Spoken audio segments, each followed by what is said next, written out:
Well, thanks so much for having me, and congratulations to the Groundswell team. It's amazing to see so many diverse and amazing people here. It's a real privilege to be here, and you're what makes it happen, so I'm going to take a photo of you lot, if I may. Woo! It's a real honor for me to be back in England, and I wanted to take this time to tell you and show you around the farm I've been building in Sweden.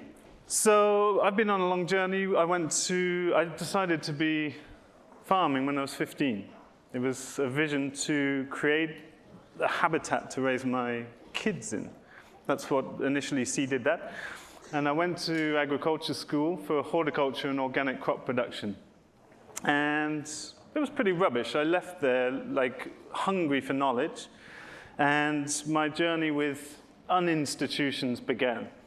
The trouble is that all of our public institutions are governed by public opinion, which means the leading edges are never found within those institutions. So I went on a global journey looking for strange and interesting farmers doing weird things out in their fields, and tried to amalgamate that into a farm to provide a learning platform for people to address the sorts of things that I was hungry to learn about, but couldn't find anywhere. So my farm is set up for two purposes. Primarily, it's a production farm to build soil and habitat and make a good city wage working rurally, doing very nice, productive work. But it's also been a platform to educate a new generation of innovative farmers. For me personally, I want my kids to grow up in a future where farmers are at the center of their communities again and treated like rock stars. I want to put an ability back into rural stewardship, because farming used to be the most noble profession on the planet, and it's now got the highest suicide rate of any profession on the planet. So I grew up in England, in Wiltshire, in a small rural village. I don't come from a farming background. And so my journey led me globally looking at all the major different climate zones around the world. Now, I only speak English. I actually had teachers at school that told me not to learn foreign language because I would never use it. And that, I believe my teachers. But my friends that speak 4 or 5 languages, which is very common in the continent, they tell me that when you study language, you learn a lot about your own language. And that's exactly how I relate to climate.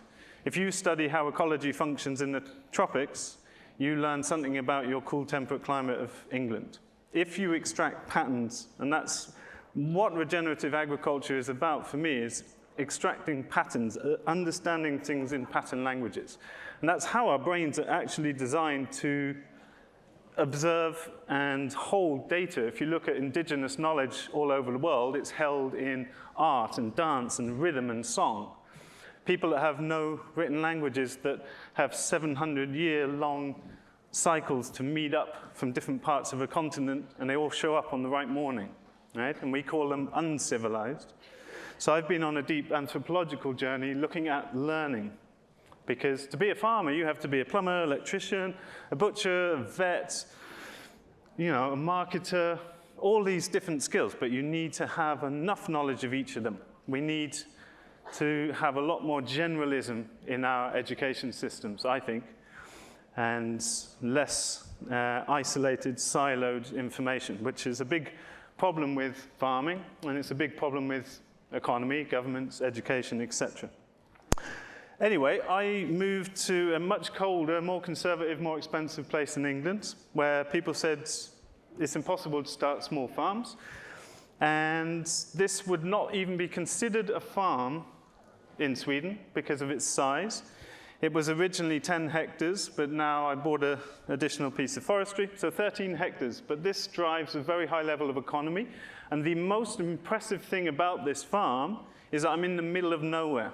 So a lot of the farms you might see on social media, they're often outside a big city of 1 million people, and yes, it's very easy to sell a little punnet of cherry tomatoes for $12 if you live outside New York City, but most of us don't. We live in the middle of villages and countryside.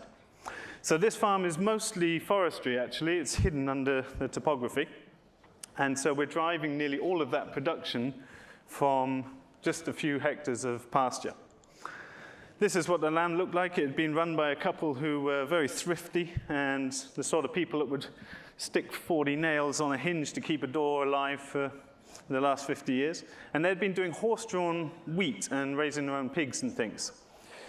And so I designed a farm that's future-proof. It's running on perennials, grasslands with trees and berry bushes over the top. But these are things that cost money, they don't make you money. So you need cash flow. The hardest thing in any business is cash flow.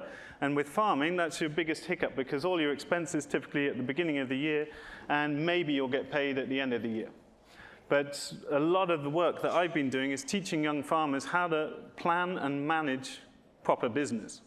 Right? Because that's the only way I can attract young people and get them invested in this very high risk, very steep learning curve profession. It's like you can have a very nice lifestyle and make a city wage, managing your own time and your own habitat. And then it's meaningful and worthwhile. So it's been a big part of my focus, and I'll share a bit of that on the way. And so we've spent the last 10 years just 3D printing that onto the landscape and making good livings and seeding a whole generation of new farmers around the world.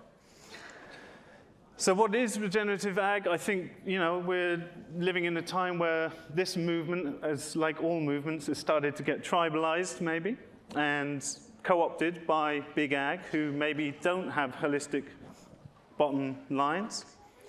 So I'm taking the liberty to define the baseline for regenerative ag is it must be carbon sequestration and soil building. If you're not building soil, you're in a degenerative situation. If you can't show you're building topsoil, then you can't really describe what you're doing as regenerative.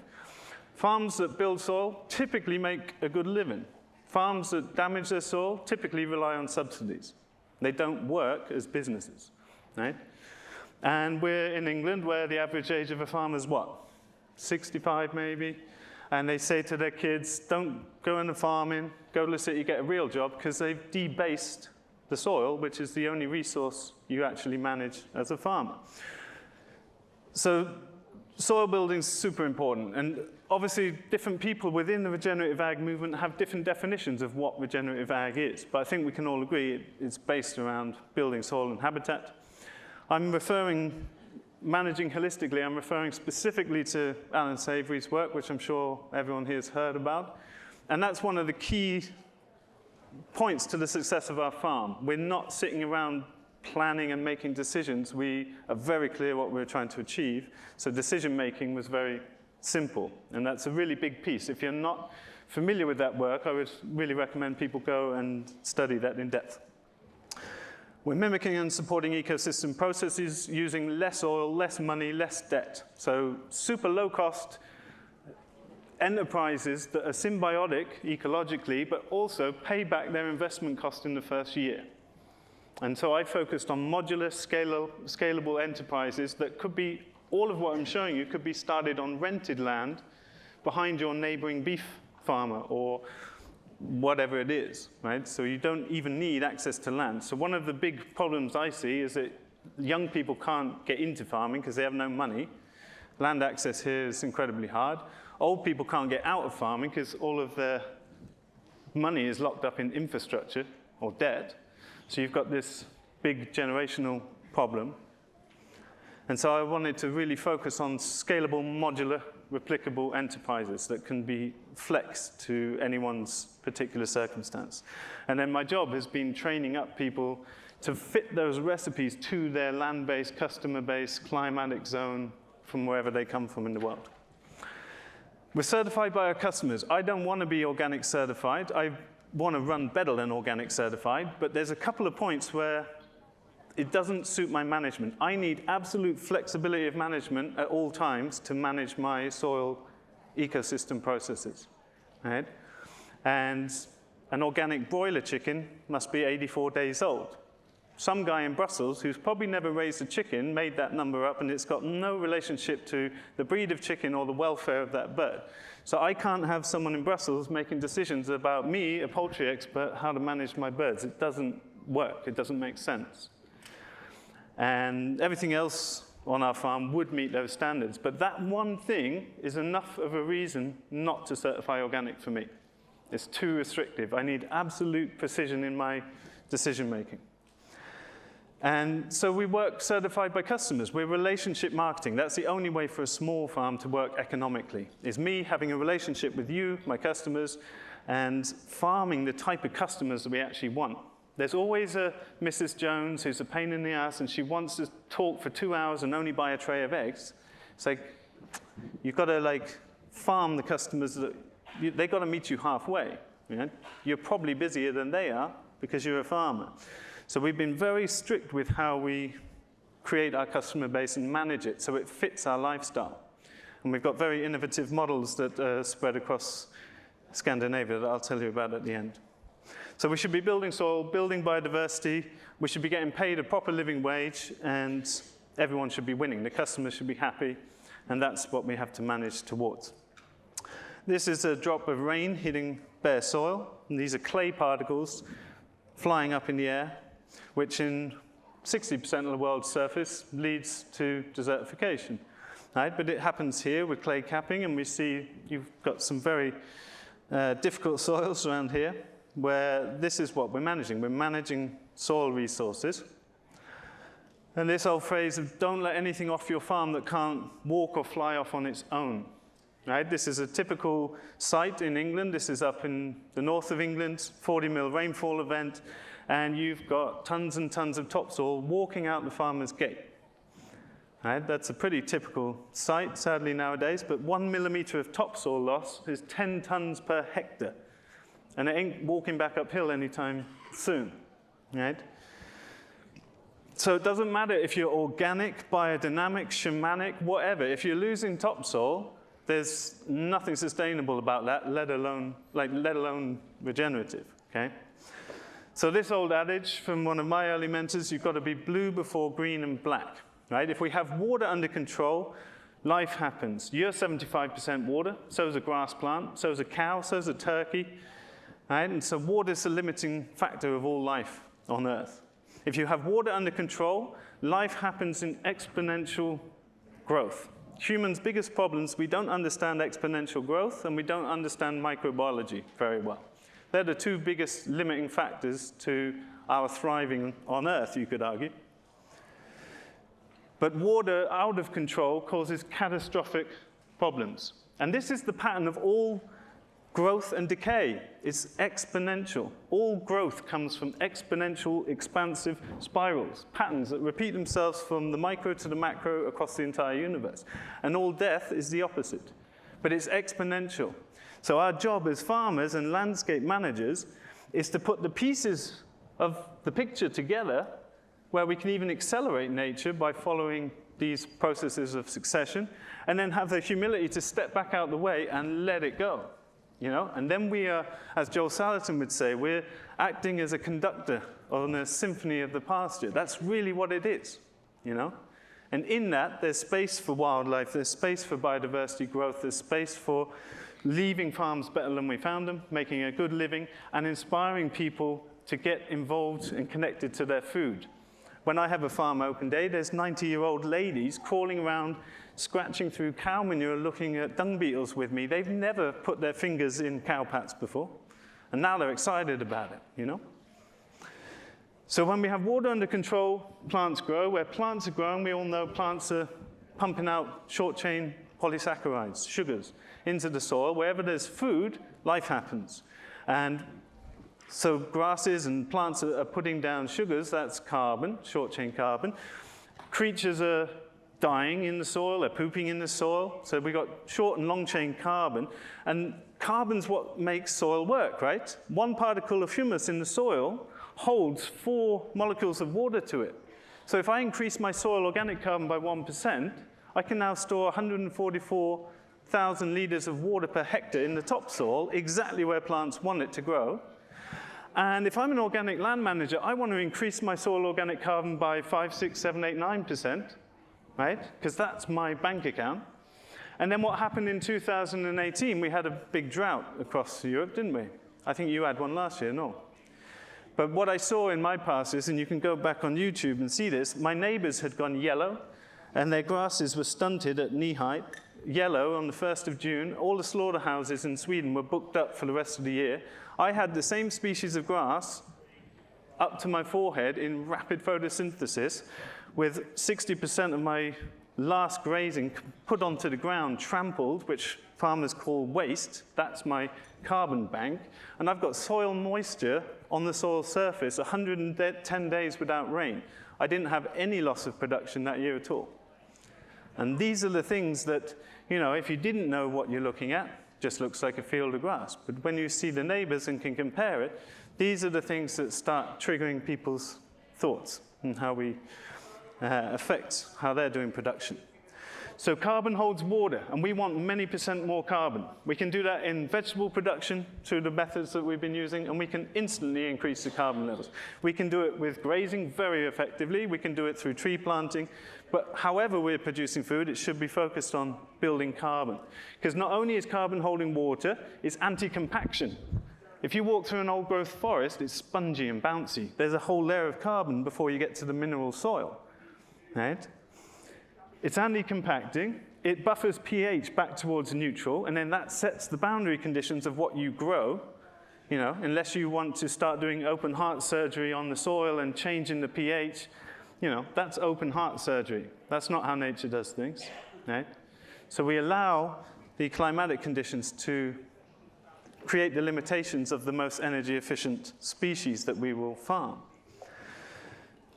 And yes, so water under control, more plants, more carbon. That means we can store more water. This is an exponential life-giving spiral. Likewise, if I come along with a plow, be it biodynamic, organic, whatever, if I disrupt the soil ecosystem like that, and if I do it up and down hills, because that's comfier in a tractor, then I make very fast pathway for topsoil to go to the bottom of the field. I've been to farms where there's nearly 85 centimeters of topsoil at the bottom of their field, and they're complaining of nutrient loss. It's like, no shit. You know, it's like your topsoil is all down there. So basic stuff, maybe I'm just preaching to the converted here, but this is a very important little moniker. One of the biggest influences on my work has been P.A. Yeomans, who gave us the first integrated land planning system ever back in the 50s.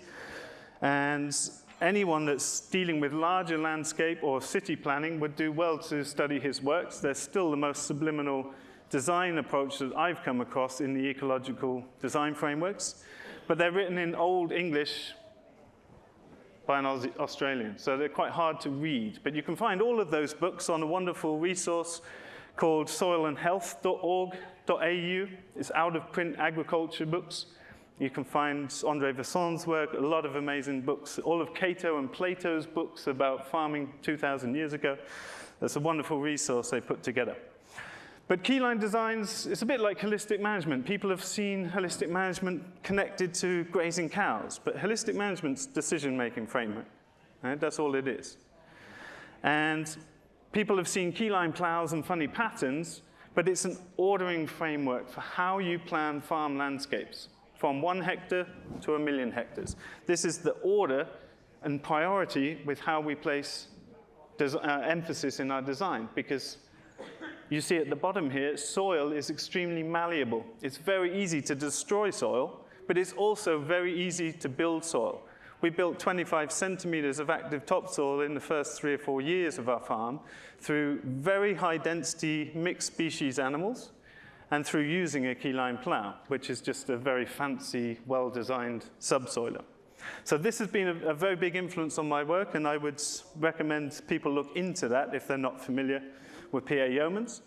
So when we start designing farm landscapes, we need very accurate mapping, 50 centimeter topographic maps, and then I can design properties in different climates at any scale because I understand how water moves in this landscape. Water moves in a precise relationship to topography. So having an accurate map means you know exactly what's going on in the soil there. And so now with a consumer drone and a subscription of a couple of $100 a year, you can map any size property down to 50 centimeter topography, which just changes the game. I can go to sub-Saharan Africa and design a landscape of hundreds of hectares where water does the maximum good possible, right?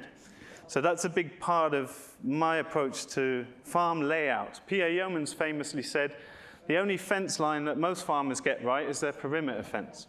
Like, we tend to lay out farms in strange patternings, but what we want to do if we want to maximize energy efficiency in a farm and maximize gravity, the use of gravity, is follow the natural shape of the landscapes. And I'm showing you this because water moves in very specific relationships to the shape of the land. All landscapes on Earth are made of these three primary landscape components. You have them on the back of your hand, main ridges, off which come primary ridges and primary valleys. And water flows in an S-shaped curve off ridges into valleys, which makes you wonder why rivers and streams flow at all, because it only rains 5–6% of the time. And nearly all the landscape is relatively dry. It's only a tiny bit of the landscape that's relatively wet.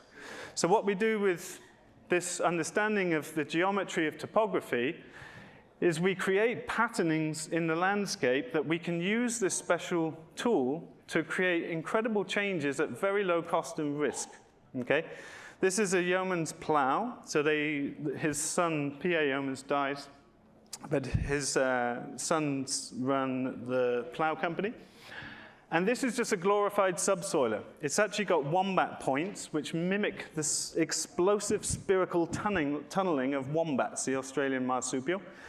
And it's just a very advanced subsoiler that has a huge shattering impact on the subsoil.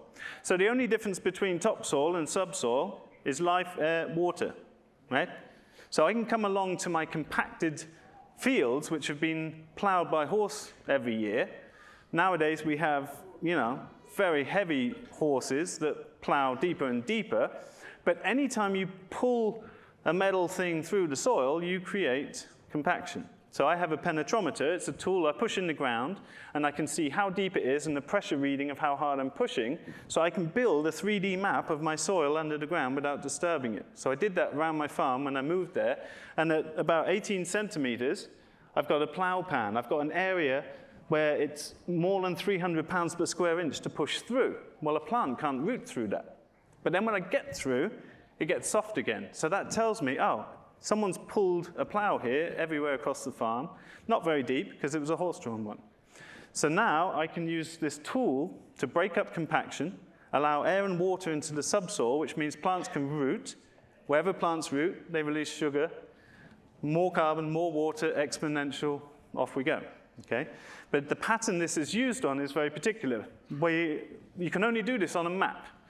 Now, you can't really easily formulate this on the landscape, but when you have a decent topographic map in front of you, you can create a pattern that falls from valley centers to ridge centers, let's say, right? We usually do a week-long training in this. It's a little bit technical and tricky, but when we start laying out farms on this on this patterning, I can make water do something it never did in geological history, which is spread out evenly, or as evenly as possible, across that landscape. And it costs me 10 euros a hectare to pull it. So it's very cheap, and it means I've eliminated all the wet spots out of my pasture. Because what do people do? They say, I want to grow something that wants to die, so I'm going to drain my field with field drainage, get rid of all the water. But then what happens when you have a drought year? Right? It's addressing the wrong thing. It's like smashing yourself on the head with a hammer and taking aspirin. It's this mentality. I'm trying to build topsoil because carbon is what holds water, right? And then when I have a drought year, I have even better growth than normal because I've got hot, sunny days. And I've got water in the soil where the plants want it. So we're dealing with the core of the problem, not fighting symptoms, right? And that's what we need to do as landscape managers all the time. So that creates these funny patternings that you see in the landscape. And the beauty of keyline layouts is that they are equidistant. And that means they work with farm machinery, animal pens, fences, hay rigs, whatever it is you're using. If you look back across the Australian and American conservation farming movement, they worked on contour, because contour does stop water dead, but contours are not regular, so they don't work with farms, right? So this was a massive influence to my work. It doesn't fit everywhere, but where it does fit, it's the optimal way that you can manage water on a landscape scale. So you can see here it being pulled through the ground. It's a non-inversion, rigid time plow, so it's not turning subsoil on top of topsoil, which creates dead soil. Right? It's shattering and heaving the ground underneath. But once I've gone through, you don't really know that I've been there a month or two later. I've just got grass expressing its physiology much nicer than my neighbors. Right? Because I told you about that plow pan. If my roots can only go that deep, then my aerial part of my plant can't express itself. As above, so below, right? Quite literally. So when I allow plants to root deep, they get more nutritious, they have water resilience, and I'm drought-proof, right? And I've got grasses up. It's quite hard to find the cows sometimes. So that's what it looked like through our field, you can see. The soil was worked just with horse-drawn plow. And what we did is pulled that plow on this special pattern, but that's not enough in itself. This is a mechanical kickstart to kickstart an exponential chain reaction. But what's really making this work is animals at high density. So this small farm of, 7, 8 acres of pasture has got 5,000 meat chickens, a couple of hundred turkeys, 1,200 egg-laying hens. It's got up to 50 sheep and 10 cows moving through it. So there's a lot of kinetic energy. And when you bring a species onto an ecosystem, you create ecological niches for 7 more. So when you bring like 7 or 8 species of farm animal in, you start having creatures moving in like you wouldn't believe. The bat population, the wild bird population. Right? And there's space for predators. I've got 3 nesting pairs of predator birds that have moved onto the farm since we started. But they're not eating my chickens. I've never lost a chicken to a predator at all. Right? But this is how we're going to judge success of farms in the future, how plump and healthy our predator populations are.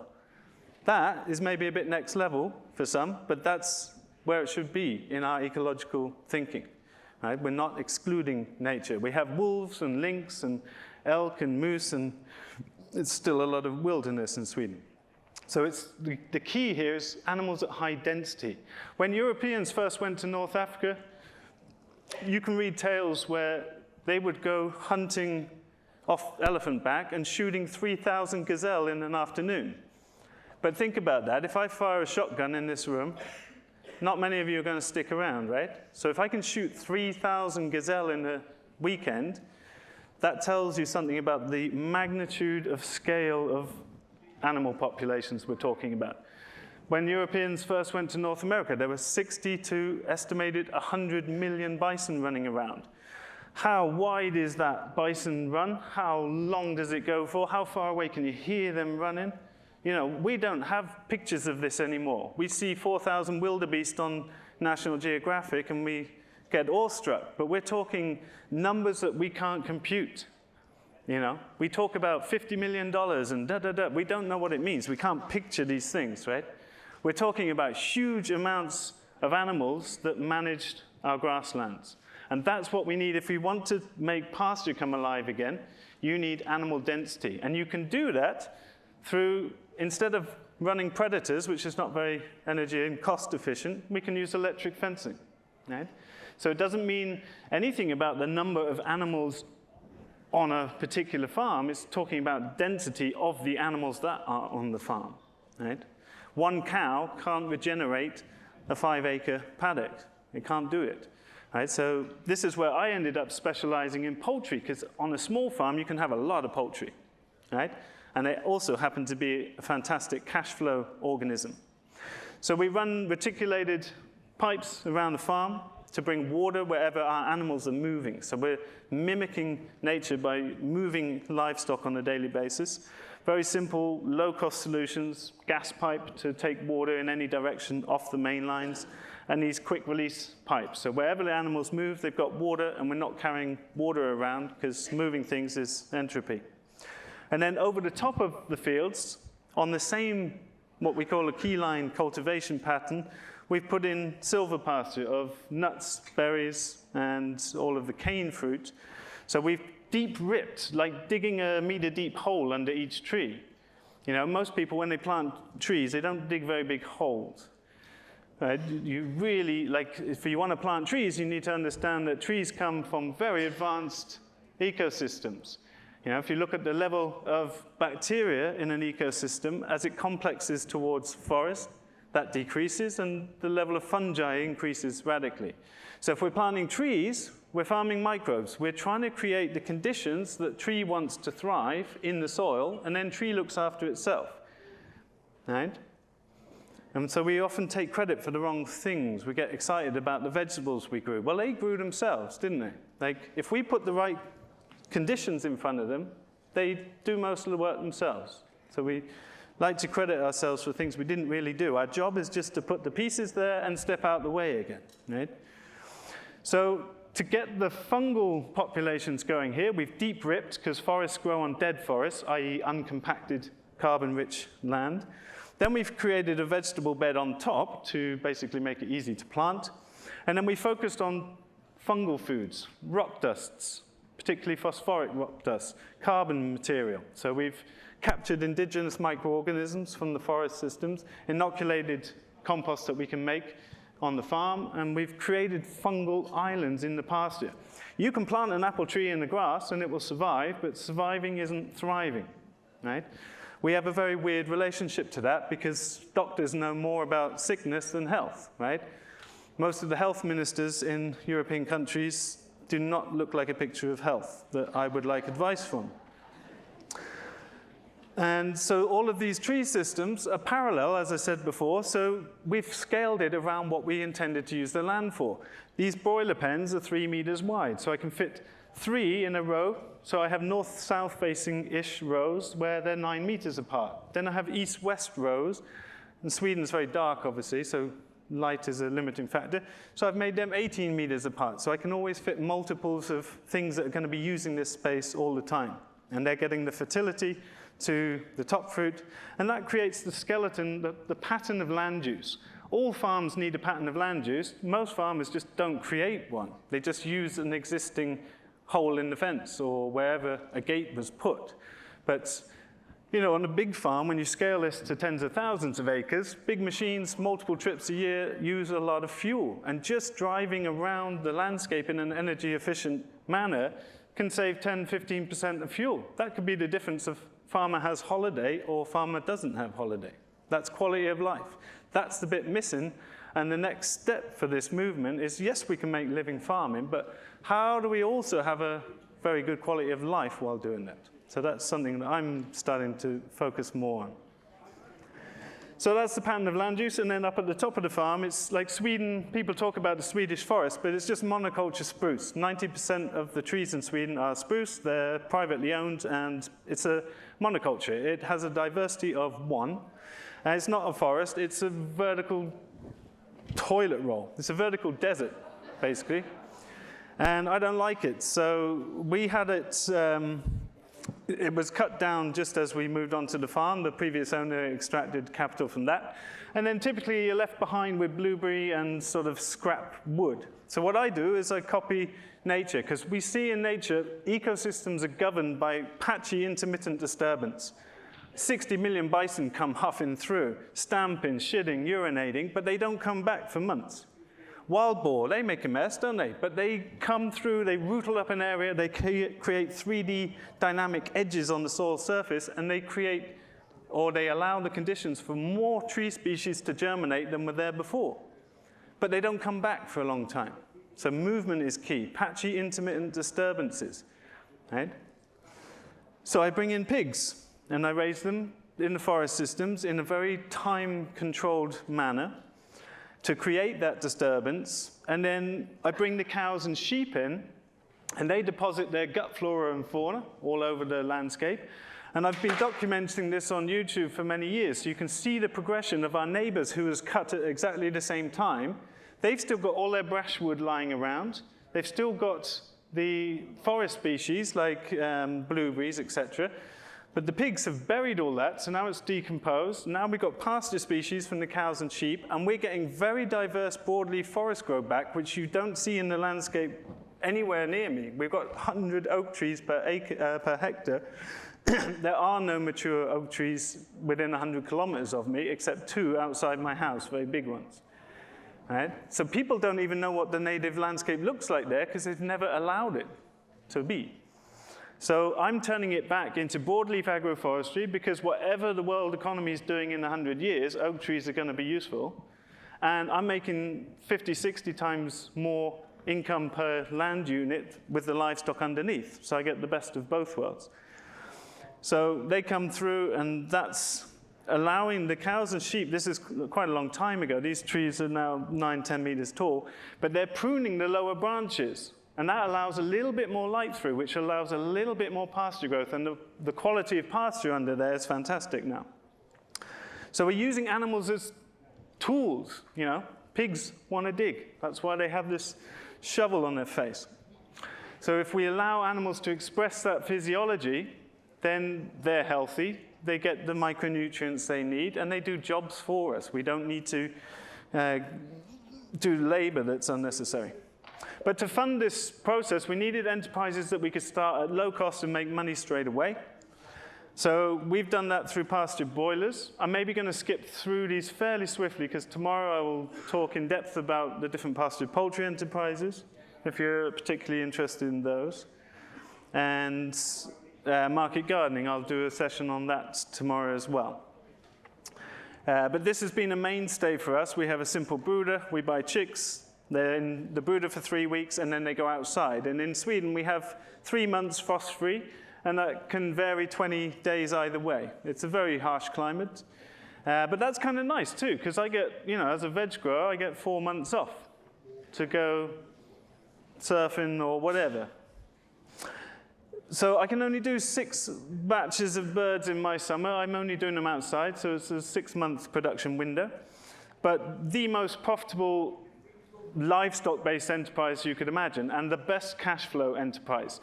It's got some downsides. It relies on industry genetics, and we have to import feed. But at this point, where people are willing to sell me feed, I'm happy to import it to create the resilience from my landscape that hasn't had livestock for decades.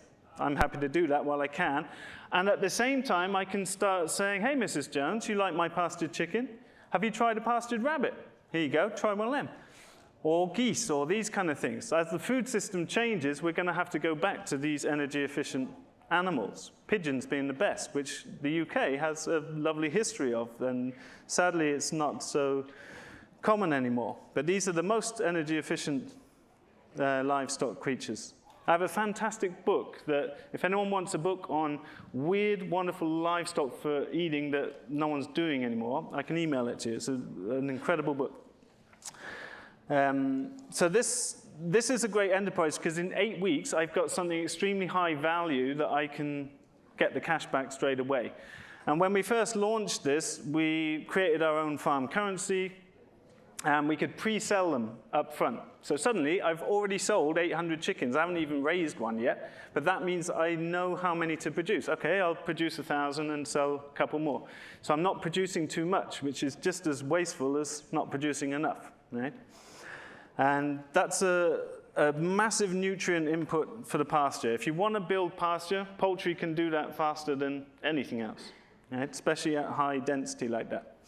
Broilers don't have so much of the ecosystem services that layers do. They're a little bit, you know, they're barely aware that they're a chicken yet. So they're not so good in their sort of physical properties of scratching, etc.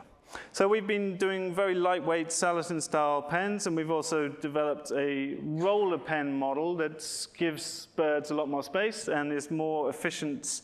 There's 1,000 birds under here. Right? That's, in Sweden, that's about 30,000 pounds of chicken. Haven't lost a single one to predators. I think animal density is key. Like, it puts predator birds off. If you've got 2 chickens in the backyard, a hawk will take them out. When you've got 400 chickens in a small space, that's a little bit of makes them a little bit nervous, I think. But one person can move 1,000 chickens in 10 minutes in the morning, right? And go back and feed them again We do time-controlled feeding. Right? We want them to get hungry in between, so they go and forage and get their nutrients. Right? The American style is unlimited feed for a certain amount of time. Inferior land management, inferior chicken production, lazy. It's basically lazy. We're driving and honing ecosystem processes, so we're committing to do the work to make the best ecological outcome. That's what it looks like at about 6 o'clock in the morning, and you better be there on time because they are ready to go, and they will soon just go straight through the fence.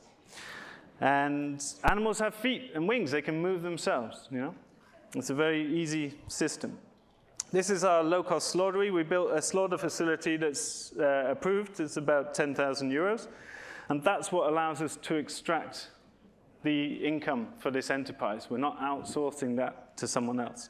We built this out of an old shipping container because they, like a work cabin, and they brought out new health and safety laws where you had to have 2 inches higher roof space for health and safety. So suddenly all of these around Sweden were not worth anything.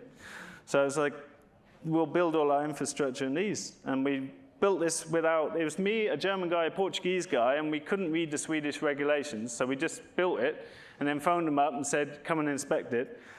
And they were very moved, but they had never seen, this is a kill station outside and birds come through in this workflow.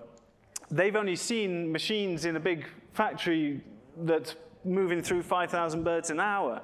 So the lady who was monitoring us was a little bit nervous because she'd never seen something like this before. So she brought the head vet of Sweden, and it was all a bit making us nervous. But they were almost in tears when they saw this. Like, all these ideas are new in Sweden. They didn't exist when I moved there. So it's a lot of like having to go out on a limb. But they were almost in tears to see people working skillfully by hand, communicating, no big machines, you know, and they've been basically promoting us. And that's something that's important. Like, I remember when I set out, the only books I could find in the farming literature that supplied time and motion studies and finances were Joel Salatin's. There was no other farming book I could find where people shared that data. So I dedicated all my work to sharing all that data because that's the only thing that can help a young person coming into farming to make a business plan. If you haven't got a business plan, then you end up where you aimed. So that's been really important. And that was something I got from Joel was like with the vertical integration in America, they're always trying to get around the law. And it's like, for me, that's not a good way to build a business. It's like our inspectors, they have the same values as me, and they're part of the community. So we're going to invest time and build this relationship. And for me, that's been really successful. They've allowed us to do all kinds of wacky things that I didn't think they would. And it's eased up all planning considerations, all these things, because we treat them with a lot of respect and dignity. And so that's something important I would consider, is not trying to have an us-them feeling, because they want the same things as you. That's how they look when they go out. And we also have a smoker, so we're always dealing with waste streams. So we built a smoking facility that's also approved. It costs 200 euros. And now we can take a bird that's damaged that we can't sell as a premium product and double its value. So our waste doubles in value. It's fantastic. Super easy, gourmet product that people didn't have. So that's been really successful. It cost us £20,000 to set that up, right? And we generally run about 5,000 birds. Up to 10,000 birds is considered zero farming. It's not considered farming. This doesn't meet EU standards because I cull the birds on 8, 9, and 10 weeks. And yeah, we could actually net 100 grand on 5 hectares in 6 months. So that old thing of Joel Salatin's book was, what was it? Pasture Poultry Profits, how to make $20,000 on 20 acres in 6 months. That was the only data I could start this enterprise from, basically. And you can see it's very out of date. So great cash flow enterprise. Then we have our egg mobiles, and they are difficult for people in England, aren't they? Because I know some people are using exactly these, and some people have had to modify them for a particularly organic certification. but there's always ways and means, and we can talk about that. So I designed this for very specific reasons, and people have been copying this all over the world, but I've been very clear when I talk about it that you shouldn't copy anything. You should copy pattern languages, but not, there's a reason I build it in this shape, which might not apply to anyone else. But it seemed to get very popular, which is fun. So these are built around 350 birds, and most of our farm has been built up with scrap timber, because we have a big industrial timber yards, and they can't afford to employ people, so they have big machines, and the guy just drives the big machine. So when they knock over industrial pallets of wood, they can't pick them up because there's only one guy. So they just chuck them in a pile and burn them, basically. So we go and we take it all, and they are happy to help us because it's good for the community. So basically, all these things that are built of timber have been low cost for us, and that's been important. And so I've built this based around getting through gateways and fitting birds with the right regulations. You obviously need to look up regulations for roosting space and distance from ceilings and walls and all of these things. But the problem that most people have fed back to me in England is the need for indoor scratching space. So people have solved that in multiple ways. My friend Cattle in Ireland has just built a floor above with a trapdoor that's never open, but the inspectors are happy. That's fine. And other people have taken like polytunnels and just say that they drag them behind the eggmobile, but they don't.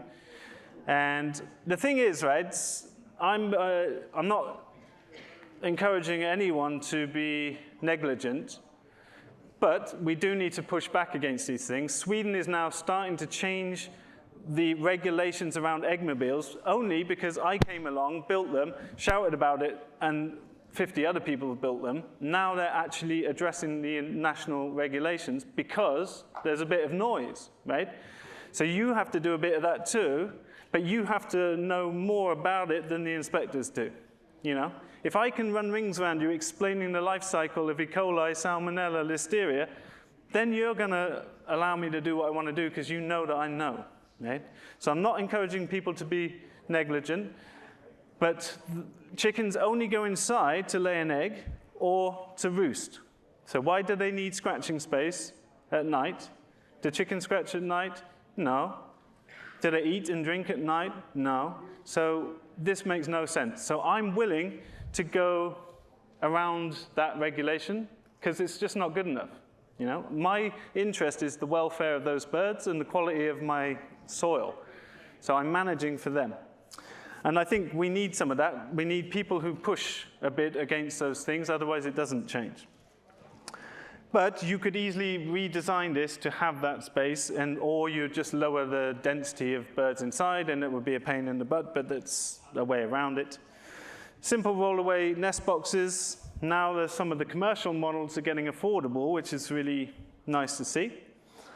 These are just very simple. Birds are moved on alternate days, and on wet days they'll be moved daily because they have quite a high impact.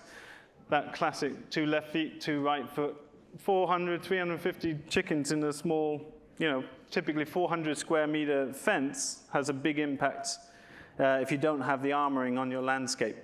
So we did a lot of field surveys in the beginning, and we looked at the insect population in cow manure.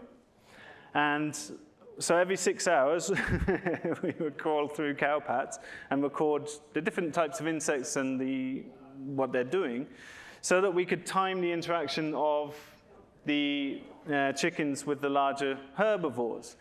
And herbivores for us started out, because we're so small scale, they're just for personal supply, and they're for cutting grass. You know, they're basically to allow us to put up poultry fencing.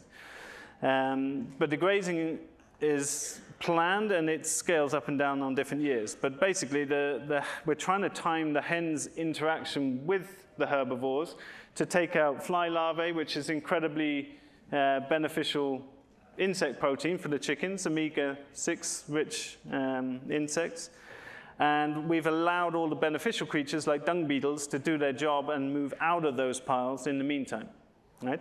So there's a lot of data collection that's led to what essentially is simple things. We're just moving animals around, but we've put a lot of thought into why, when, how, where, right?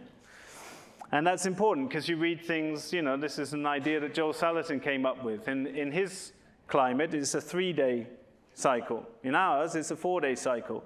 It's like when you plan grazing, you want to know the recovery time of your grasses. But it's like, you can't ask your neighbor unless they're planned their grazing, because they probably don't know either. It's like no one can give you the data unless they've been asking it. So hopefully, with the UK being so small, you have enough of each other to support each other in the network, which is good. Happy chickens, very nice grass. Simple ways of collecting eggs. This is a certified egg packery. I'm trying to just show that things don't need to cost a lot. We swapped this worker's cabin for 3 meat chickens. And we had to put a hot water thing inside and a mouse trap, even though it's sealed. And, you know, you've got to follow the basic regs. But when I moved to Sweden, I wanted to build a slaughterhouse. I went looking for examples. And the only small slaughterhouse I could find was a big stainless steel, double container-sized thing for slaughtering rabbits in the north. And it's like, how can you pay 100 grand back selling rabbits? It's like, how many times have you bought rabbit in the last 5 years? It's like the only people that eat rabbits are the weirdos that grow them themselves. So that was strange, but someone must be eating them. But a lot of people, the mentality there is you need to, you know, oh, you can't do that, it's going to cost so much money. It's like that slaughtery costs 10,000 euros. This costs 200 euros. Now we've got an egg packery we can sell to shops and restaurants. We're moving like about 8,000 eggs a week through there. Then in Sweden, we have a long, cold winter, obviously. And so this is where this enterprise interacts with the market garden. So tomato crop comes out. We top the heads of our tomatoes in early to mid-August. Our season is very short.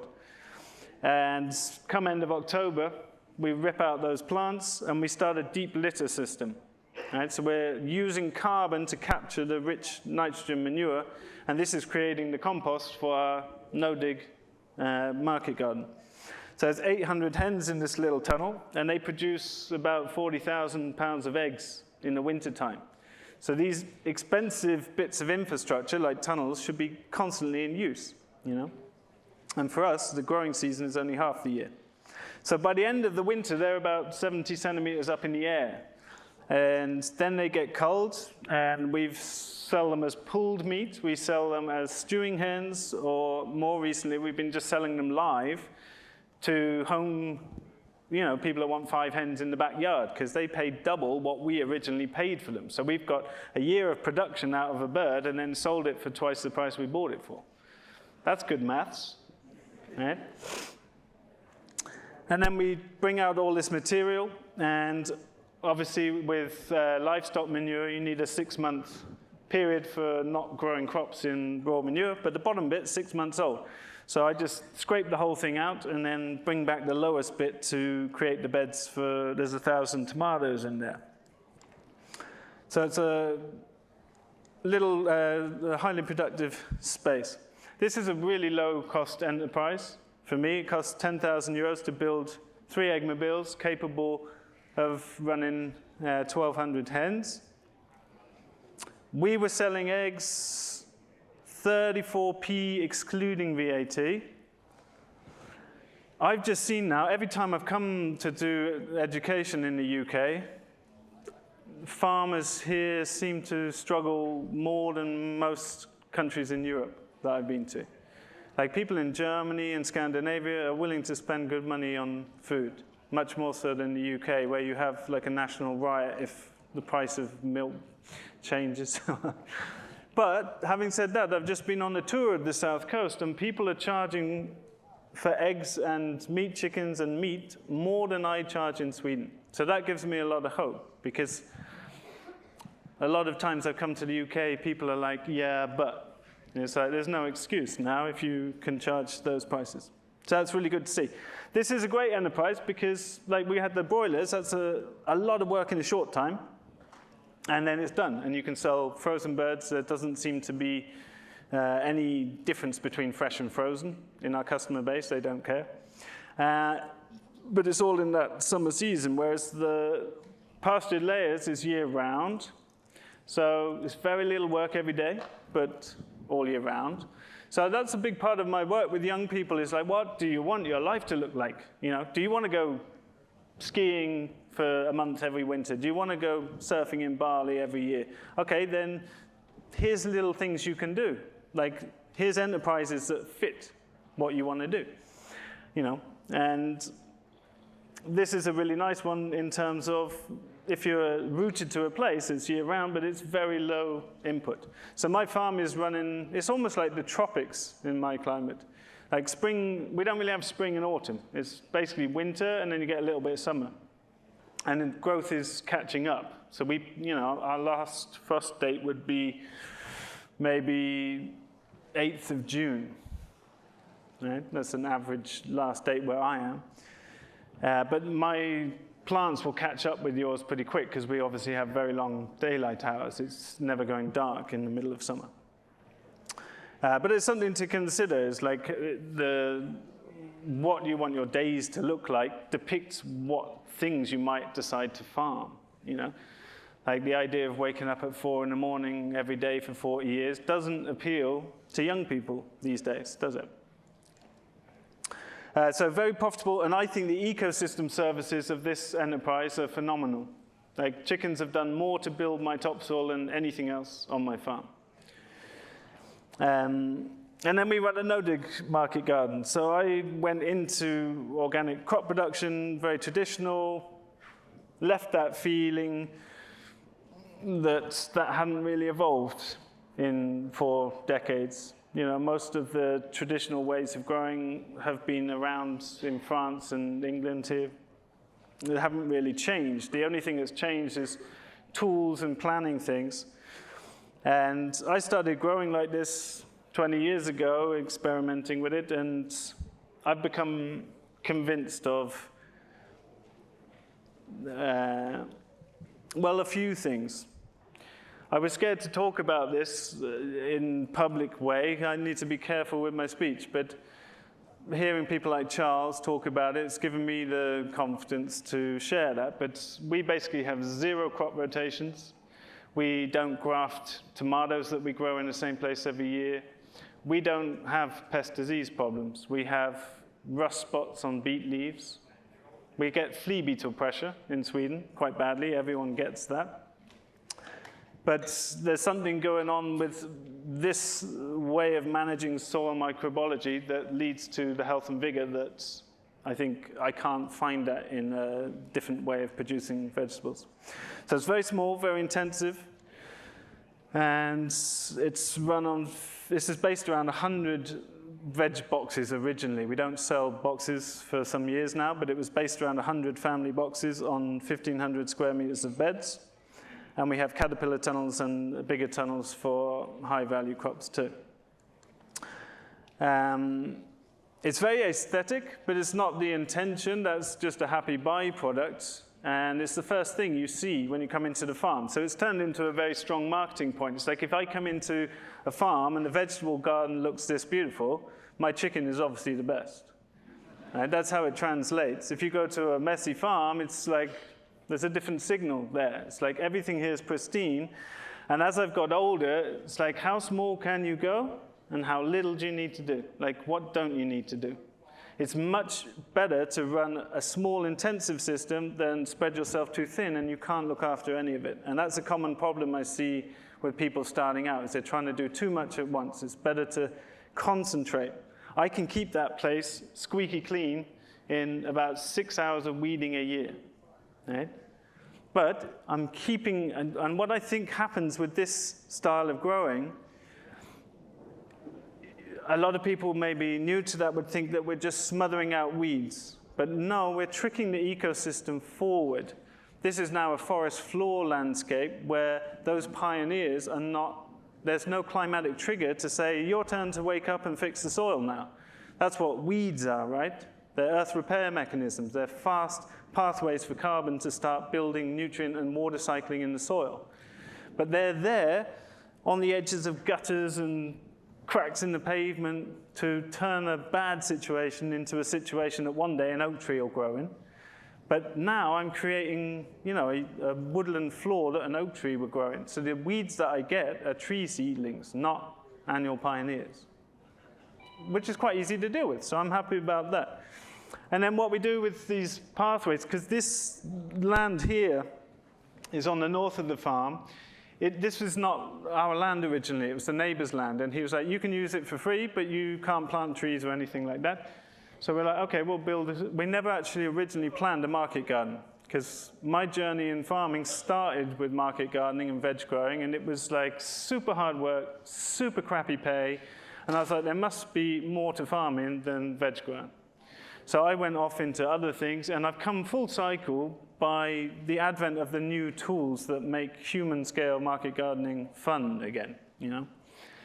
But this was solid hard-pan clay. We have quite different soils. Sweden's very new. This is 10,000 years ago, it was underwater. So it's very varied across the farm.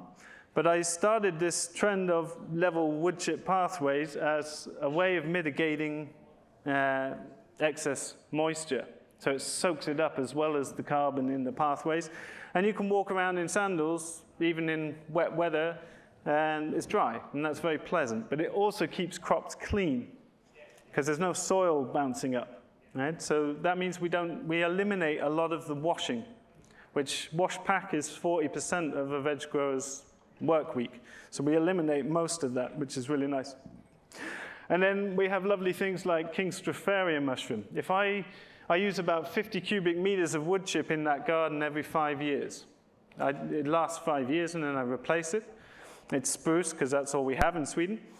And if I inoculate piles of that before I spread it out, you can produce 4 or 5 tons of high-value edible mushrooms just in the pathways, on the sides of your pathways.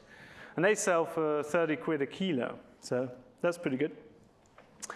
And this is a water system we had to put in.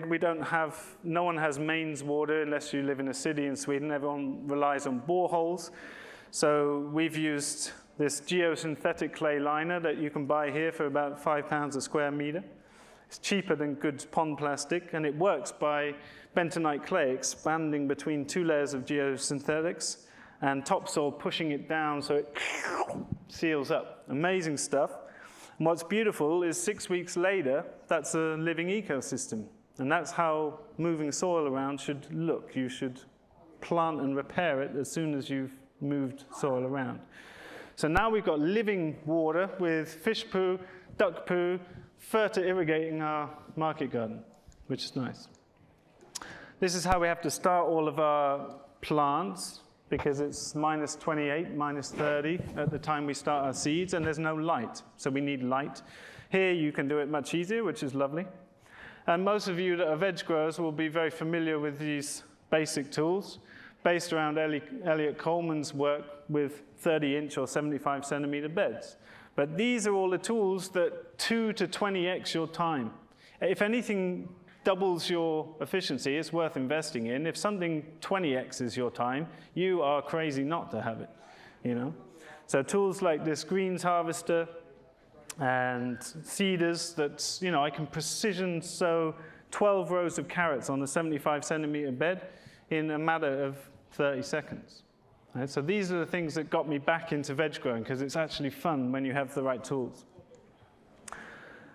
Don't know if there were videos here. We sometimes work with the Japanese paper pot that you might be familiar with. Some of you might have issues with that here in organic certifications, maybe. They tried making, it's because of something that they use in cardboard production. Doesn't make sense to me, because you can pull the whole chain out afterwards, so I'm not concerned about it. But this was developed 45 years ago for sugar beet and spring onion production. I thought there was a video there, but I can basically transplant 256 plants at precise spacing in about 1 minute, 20 seconds.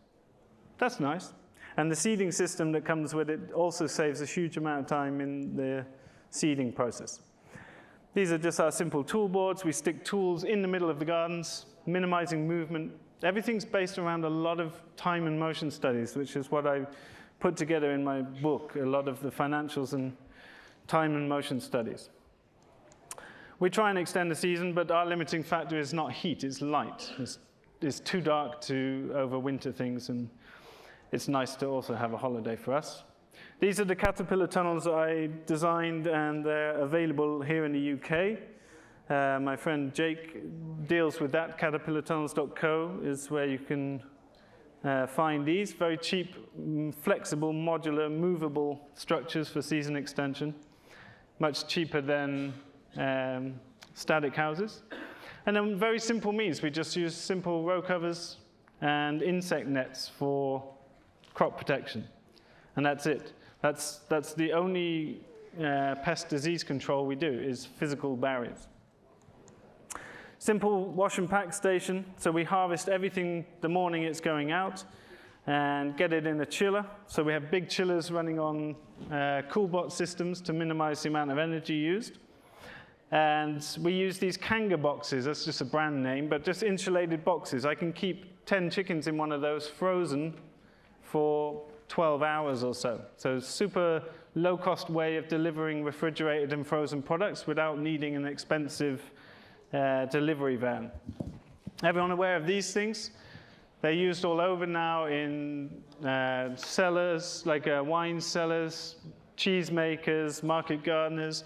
It's basically a way of tricking an air conditioning unit to think that it's a refrigerator, and you can install it yourself without a gas technician, and it uses about 1/5 of the power to make a 4-degree space, which is ideal for most vegetables on average. So it's a very nice system that probably most of you have heard of. And then these go out, I'll show you the way we sell in a second. This was a bit more expensive to set up because we built a big pond system. And it averages £3.50 to £4 per square meter in our season. I know some of my students down in this latitude are doubling that, like £8 a square meter. And you can see some of those on my YouTube or whatever.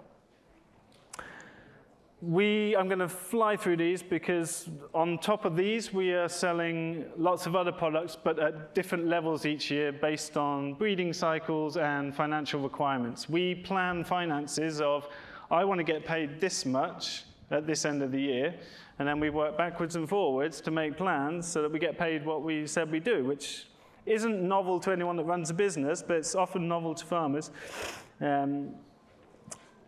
Pasture turkeys, we do a couple of hundred. There's not really a market there in Sweden.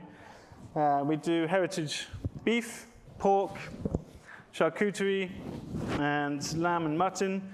Sometimes when it's harvest season, it's like there's no point doing more broilers. Let's go pick mushrooms. This is what 10 minutes out my back door looks like, and these are £30 a kilo. Right? So we can go and pick 50, 60 kilos of mushrooms before breakfast. So it's like, what's the point farming? We'll just go pick mushrooms today. We make some preserves and ferments that we then spread the sales. This is all sold directly to customers. So in the beginning, we just had very strict protocol of big open days, but not having visitors in between. Like, the farm is not open. Sometimes people in this field assume or feel like these sort of places should be open to the public and you should be allowed to come into my business and home and ask me questions for 3 hours. But no, you shouldn't. And so we have we're like running big community events, feeding kids, face painting, getting people in, and really showing up in the community and getting people's email addresses and building a customer list, but selling everything up front. So we only sell eggs by 3-month subscription. We only sell boxes a year in advance. We only sell chickens in advance. And that way we get all of our cash up front and are able to manage the business very smoothly. So we started out with these buying clubs, and we were like, okay, we've got the best produce you can buy, but you've got to meet us in the middle. So we would choose a time and a place where people would naturally be. Like a McDonald's car park at 4 o'clock is when people finish work and they're passing to go home. So we're going to show up for half an hour in this car park, and you can buy whatever produce you want. And we would turn up and drop 5, 6, 7, 8,000 pounds of products in 30 minutes flat. And that is what you want, because sales can easily take up, half the time.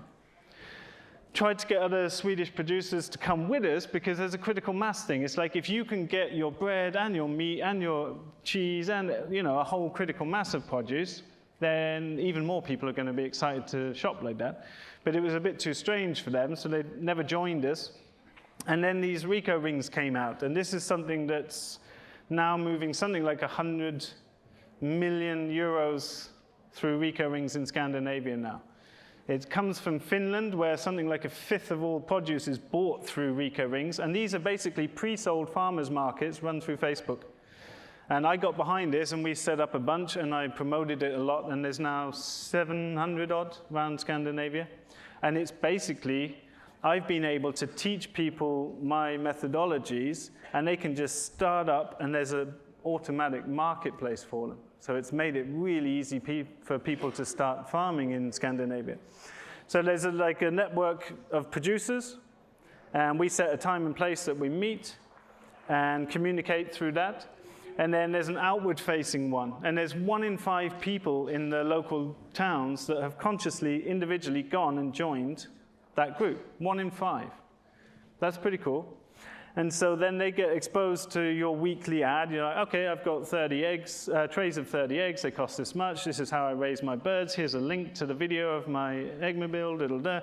I do veg boxes. They look like this. I've got chickens. I've got beef, whatever. And people just write on Facebook, I want 30 eggs and a chicken, please. And that's a sales contract that gets you around trading laws.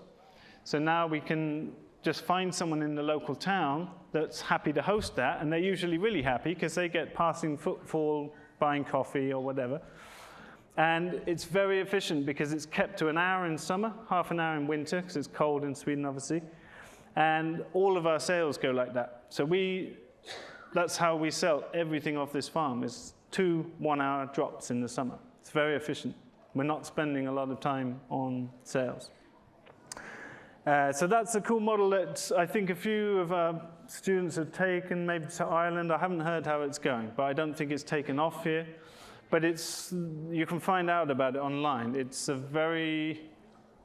the most efficient sales model I've ever seen of any sales model, but you need someone to drive it, like to get a critical mass of producers. Like you need to have everything you want to shop to encourage enough people to make the trip out there, sort of thing. So it needs a critical mass, but Thomas Snellman from Finland is the person behind this, and you can read, he's written a book about it. So that's what we do. And yeah, I would say there's a lot of stuff. If anyone wants to see that farm in action, I've been documenting that on YouTube over the years. There's a lot of good information tucked away, but it's not categorized and made YouTube-y. It's just vlog that fits my time because I'm busy running around the farm. So you can find nearly all the information I talk about all the time there. And if you want it in an organized, coherent way, then that's in my book. And then the builds book I have is like CAD models for all these structures. So you can have cut lists and just follow a template if you want to build eggmobiles, broiler pens, etc. And yeah, that's enough promoting. I wanted to sort of zip through the enterprises because we're going to go into depth on those tomorrow. And that leaves us 15 minutes if people have questions. I'm happy to go anywhere with that, I think.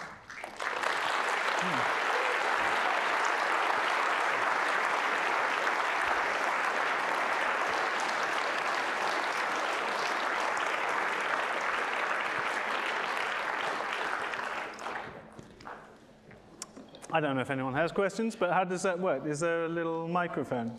Yeah.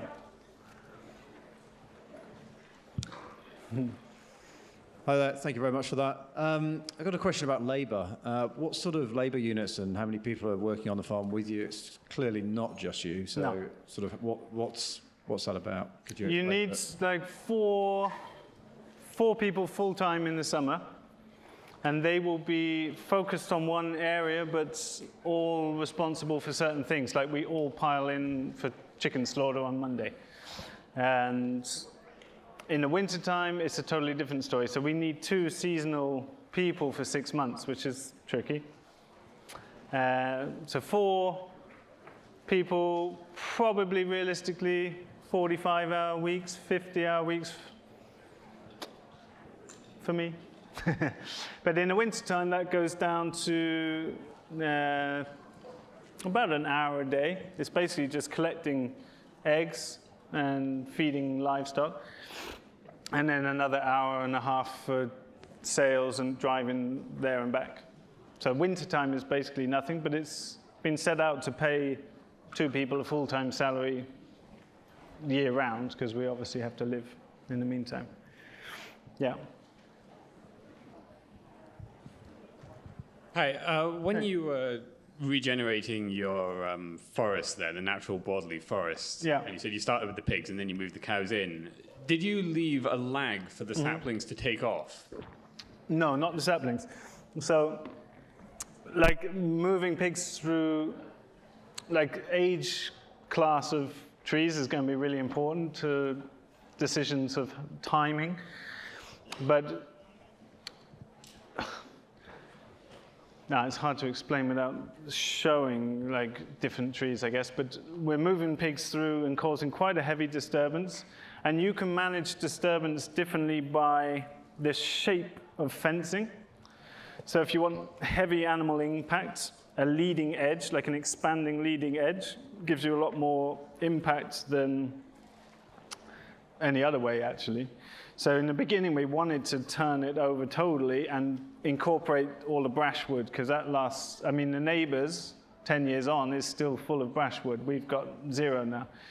So we're impacting it heavy, and we're not interested in saplings at that point. We want to let it rest and start like annual pioneers coming in. Then we bring the cows and sheep maybe 2 months later in the height of the growing season.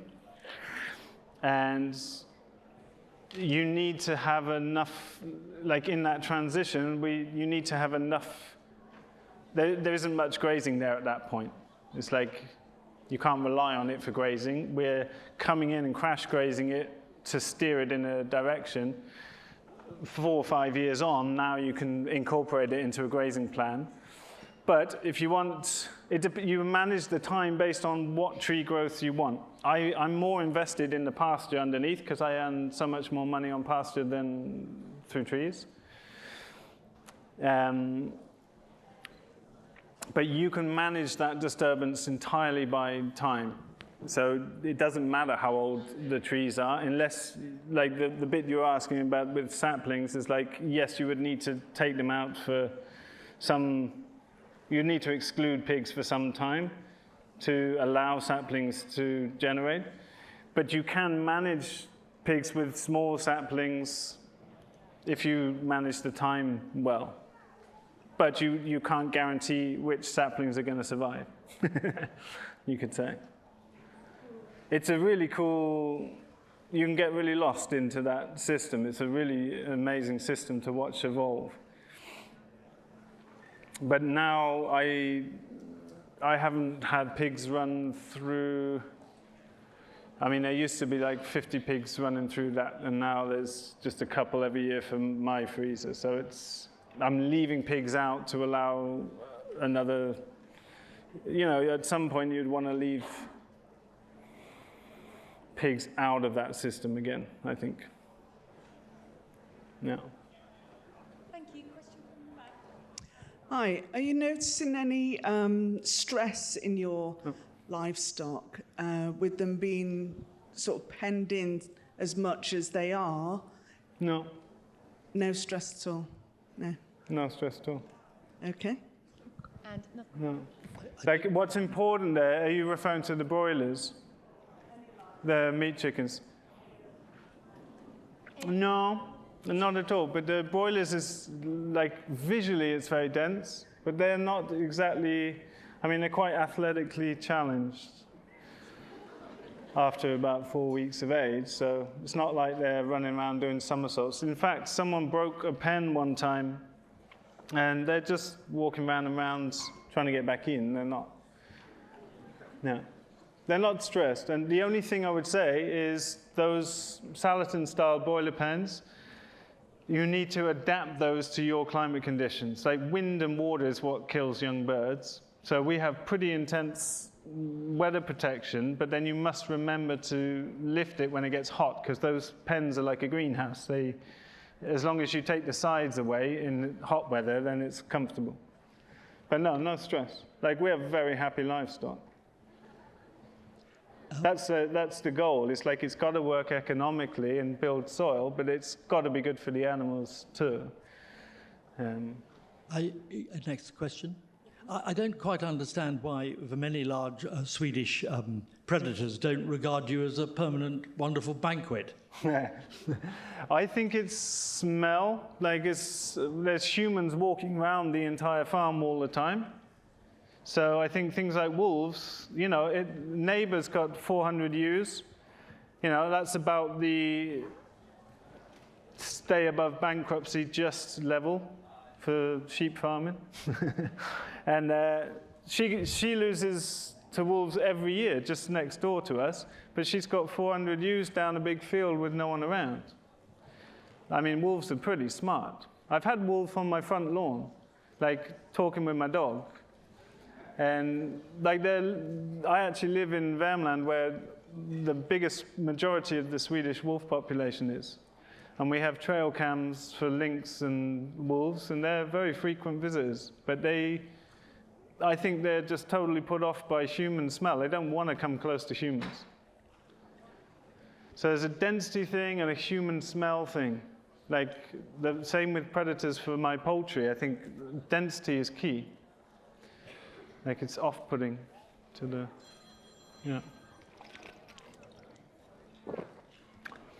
Yeah.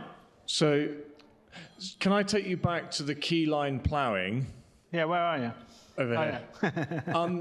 So we've got a farm with probably, 35 different fields in. Yeah. Mature hedgerows and trees, obviously mainly square fields, because that's what modern farming looks like.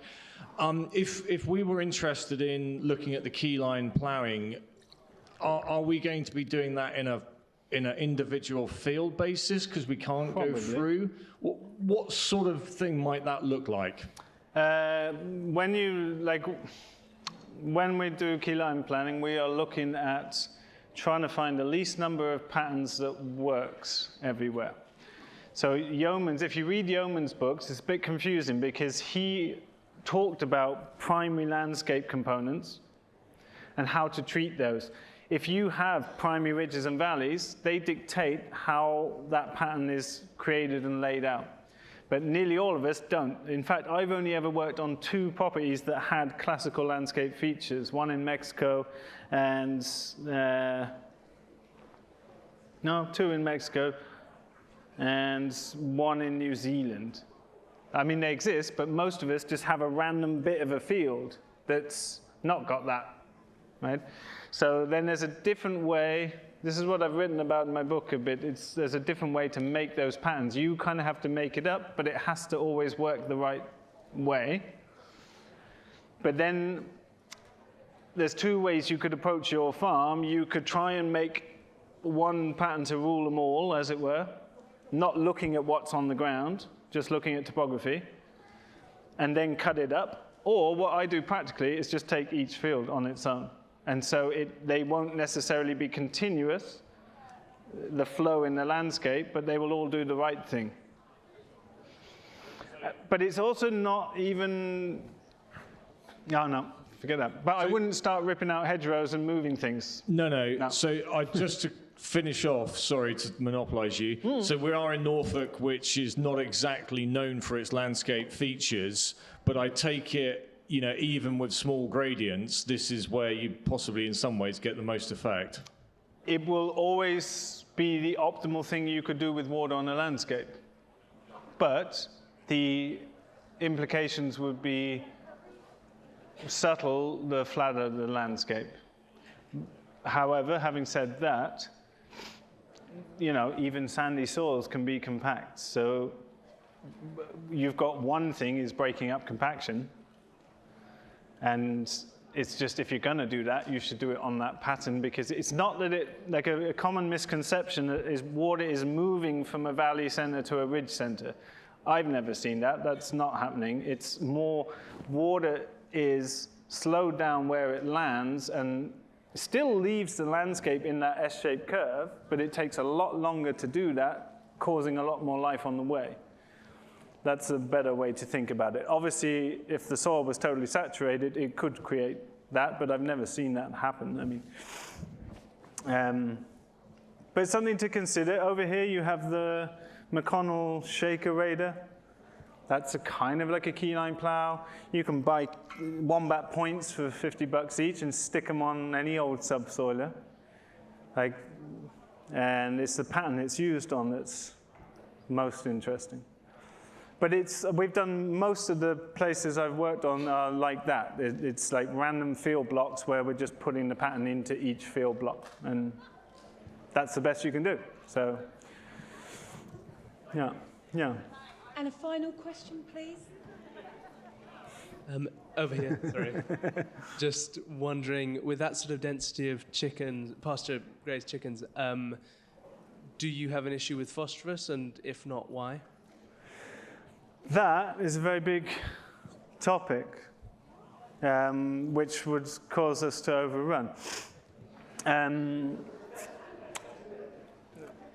That's something that comes up both with animal density and no-dig market gardening. But I have a lot to say about that because I'm constantly addressing that.